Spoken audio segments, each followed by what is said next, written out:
कि इमरान खान साहब के मुतल्लिक लोगों की मुख्तलिफ राय है। जी जी, कुछ लोग उन्हें बहुत ज़्यादा पसंद करते हैं और कुछ लोग उन्हें बिल्कुल ही पसंद नहीं करते। यानी मैं आपको पर्सनली बताऊं, मैं ये एक्सपेक्ट नहीं कर रहा था कि उनमें इतनी दिलेरी है कि वो गवर्नमेंट से निकाले जाने के बाद वो पाकिस्तान में रहेंगे। मुझे था कि वो किसी तरीके से बेटों को मिलने के बहाने यहाँ से निकलेंगे, जिस तरह नवाज शरीफ साहब अपना बचा के तो बाहर बैठे हुए हैं। मुझे 100 साल तक उम्मीद नहीं थी कि कभी पाकिस्तानी अवाम को ये पता चलेगा कि पाकिस्तान में ट्रू डेमोक्रेसी क्यों नहीं आती, पाकिस्तान क्यों नहीं तरक्की कर रहा, इसके पीछे रीज़न क्या है। वो खान साहब ने रटवा दिया हर बंदे को। ये अमल ठीक है क्या जो भी खान साहब कर रहे हैं? बिल्कुल गलत है।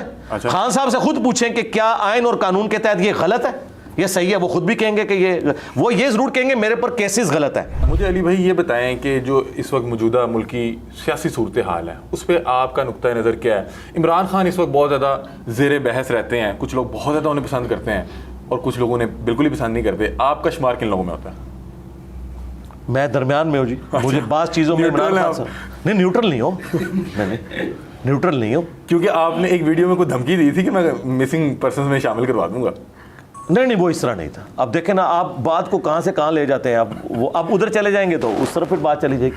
नहीं, मुझे न्यूट्रल से मुझे वो तरह नहीं, एक बात पे रहे ताकि फिर वो आप जब आप सवाल स्पेसिफिक करेंगे, जवाब स्पेसिफिक, जब आप, क्योंकि मैं एक जिम्मेदार प्लेटफॉर्म पे बैठा हूं ना, मुझे तो कोई इतना सा छेड़ेगा तो मैं उसे कहूंगा फिर रुक जाए इधर, मैं तुझे घर पहुंचा के आऊंगा। हाँ, तो सवाल आप दोबारा से रिपीट करें। चले मैं आपसे पूछता हूँ कि इमरान खान साहब के मुतल्लिक लोगों की मुख्तलिफ राय है। जी जी, कुछ लोग उन्हें बहुत ज़्यादा पसंद करते हैं और कुछ लोग उन्हें बिल्कुल ही पसंद नहीं करते। मेरे ख्याल जो उनसे अद्दी मोहब्बत कर रहे हैं ना, आदि मोहब्बत, हाँ जी, अंधी मोहब्बत, वो भी बिल्कुल शैतान के हत्थे चढ़े हुए हैं। अच्छा, बहुत बड़े ब्लंडर्स इमरान खान साहब ने किए हैं और आज भी कर रहे हैं। और जो लोग उनसे अंधी नफरत में है वो भी शैतान के हत्थे चढ़े हुए हैं। उनमें बहुत सारी ऐसी खूबियाँ मौजूद हैं जो आज भी मौजूद हैं और उनको यूटिलाइज करें। बाकी जो उनकी गलतियां हैं उस पर उन्हें हाईलाइट आप करें। आपको लगता है कि ये आपकी ये नहीं पूछ रहा कि आप क्या चाहते हैं, मैं आपको लगता है कि मुल्क की सूरत हाल को देखे कि इमरान खान दोबारा इक़्तिदार में आएंगे, आना चाहिए या आएंगे, इस एतबार से जी मैंने तो बहुत पहले कह दिया था कि जब वो लोग हटाते हैं ना किसी को,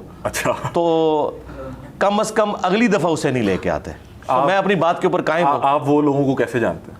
मैं उन लोगों को उनके ट्रैक रिकॉर्ड की वजह से जानता हूं। अच्छा। आप पता है, बाजवा साहब ने इमरान खान साहब को कहा था कि आपका तो गवर्नमेंट में आने का पहला तजर्बा है ना, और हमारा गवर्नमेंट हटाने का 70 साल का तजर्बा है। तो उनके 70 साल जो तजुर्बे से मैंने सीखा है ना, वो अगली टर्म में उसको नहीं लेके आते। यानी उन्होंने बेनजीर को हटाया ना, तो नवाज शरीफ को लेके आए। फिर नवाज शरीफ को जब हटाया, हालांकि नवाज शरीफ साहब भी उस वक्त इसी तरह पॉपुलर थे, लेकिन उन्होंने बेनजीर को ही लेके आए। और फिर जब बेनजीर को हटाया, फिर नवाज शरीफ को लेके। मतलब ये पॉपुलैरिटी काम नहीं आई? नहीं, कोई पॉपुलैरिटी काम नहीं है। और फिर दूसरा, सीधी सी बात है, इमरान खान साहब से कुछ मसले इतने मिस हैंडल हुए हैं, अच्छा, जो उनके कॉल और फेल के तजाद को बिल्कुल पब्लिक के सामने ले आए हैं। उनकी जो वो एक समझ लें सादिक और अमीन वाली बात थी ना, जो लोग समझे हुए थे, तो उसमें से तो काफ़ी सारी चीज़ें वो लूज कर चुके। ये आप कौन सी तोशाखाना की बात कर रहे हैं? जी ज़ाहिर है वो खुद मान रहे हैं। तोशाखाना तो इन सारों ने लिया ना। नहीं, ये तो बात नहीं है ना। फिर वही बात है, जब सारे चोर हैं तो तुम भी चोर हो। अच्छा, तुम क्यों वलीउल्लाह बने हुए हो? ये बात है कि देखो, जब आप ये, एक मिनट बात सुने, जब आप ये क्लेम करते हो कि मैं इस सिस्टम से निकलूं, ये इसी तरीके से कि मैं ये बात करूं कि मैं चंदा बुक नहीं ले रहा, कल को नजर आ जाए कि मैंने करोड़ों का चंदा लिया है और मैं कहूं कि जी ये तो फलां मौलवी ने लिया, तो आप मुझे कहेंगे मामा तू तो इज्जत इसी गल दी वेल की सी निकली, तू झूठिया, तू पूरी इज्जत इस गल उत्ते कमाई सी कि तू एक काम नहीं कर रहा, तो तू यही काम किया है, ये आप कहेंगे, ये आपका राइट होगा। ऐसी। खान साहब ने जो मॉरल ग्राउंड्स खड़ी की थी ना, माजरत के साथ, वो उससे धड़म से नीचे गिर गए। मतलब कि खान साहब का मुआवजा उनके मुआवजा तो हमने करना ही नहीं है। पता क्यों? नहीं, मुआवजा इसलिए नहीं करना, मुआवजा तो करना ही नहीं है। खान साहब ने क्लेम किया था कि मैं इस प्लेनेट अर्थ पे एक फरिश्ता हूं, मुझसे पहले कोई ईमानदार लीडर नहीं आया। ये उनके क्लेम्स थे।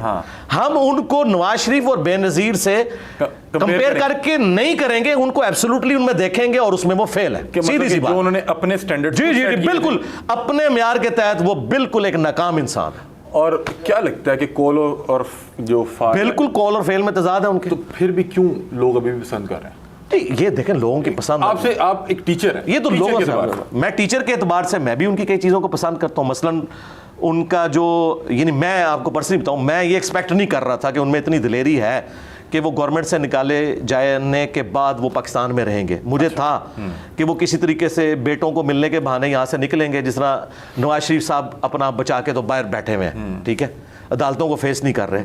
उनके पास भी रीज़न होगी, ज़ाहिर अदालतें जिस किस्म का किरदार अदा कर रही हैं वो आपके सामने है। अब एक एक करके सारे पोल खुलते जा रहे हैं। जो एस्टेब्लिशमेंट ने किया वो भी खुल चुका।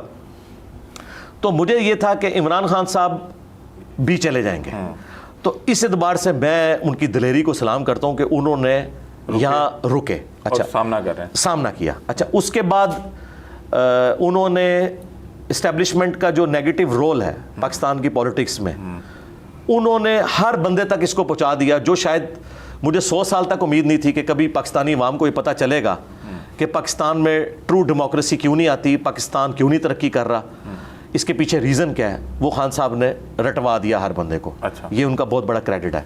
तीसरा, मम्मी डैडी किस्म के लोग और वो लोग जो पॉलिटिक्स में दिलचस्पी नहीं रखते थे, वो उन लोगों को पॉलिटिक्स के अंदर ले आए और लोग पॉलिटिक्स में दिलचस्पी लेना शुरू हो गए, यानी नौजवान बच्चे भी, और एक उम्मीद लोगों को लगी। आप बड़ा इन्फ्लुएंस रखते हैं अवाम पे और बहुत ज़्यादा यंग बच्चे आपको बहुत ज़्यादा सुनते हैं, आप क्यों नहीं सियासत में आए थे? नहीं, कोई अल्लाह इरादा माफ़ रखते करे। हैं? नहीं, तो बस इस्तग़फ़ार, पाकिस्तान की सियासत इस काबिल ही नहीं है कि आप उसमें घुसें, क्योंकि यहाँ पे आपके ऊपर झूठे इल्ज़ामात लगते हैं, झूठे पर्चे कटाए आप जाते पे हैं। तो अभी भी लग रहे हैं। नहीं, देखें एक मिनट, मुझ पे जो इल्ज़ामात लग रहे हैं ना, उनका मैं जवाब दे रहा हूँ ना। अच्छा, वो तो तब दे नहीं पाएंगे? वो नहीं दे पाऊंगा ना। उसकी वजह यह है कि मैं बनी गाला की तरह 2000 बंदा बाहर खड़े करके पुलिस से तो नहीं जान छुड़ा सकता। मैं तो ये काम नहीं कर सकता कि मैं अपने स्टूडेंट्स को कहूंगा जी मैंने गिरफ्तारी नहीं देनी इस जाली मुकदमे में, तो आके मेरी हिफाजत करो। मैं तो गिरफ्तारी दे दूंगा, मैं तो एक अबाइड बाय द लॉ हूं, मुझे पकड़ के जेल में डाल देंगे, ठीक है। तो मैं जो दीन का काम कर रहा हूं ये तो नहीं कर सकता, या तो मैं बाहर के मुल्क जाके बैठ जाऊं। मैं इस तरह के काम नहीं कर सकता जो खान साहब कर रहे हैं। ये अमल ठीक है क्या? जो भी खान साहब कर रहे हैं बिल्कुल गलत है। अच्छा। खान साहब से खुद पूछें कि क्या आइन और कानून के तहत ये गलत है, ये सही है, वो खुद भी कहेंगे कि वो ये जरूर कहेंगे मेरे पर केसेस गलत है। तो सरकार जिन केसेस के ऊपर आप नून लीग और पीपल्स पार्टी के साथ नैब के जरिए जो कुछ करते रहे, वो क्या केस ठीक थे? जब वो पूछेंगे वो कहेंगे वो तो मैंने बनाए नहीं थे, वो पिछले लोगों ने बनाए थे। तो ये तो बताओ ना कि ये गलत बने हुए थे, पॉलिटिकल केसेस थे। तो पॉलिटिकल केसेस इन पे भी बनते हैं। पॉलिटिकल केसेस जो है ना जी, वो सही है गलत है।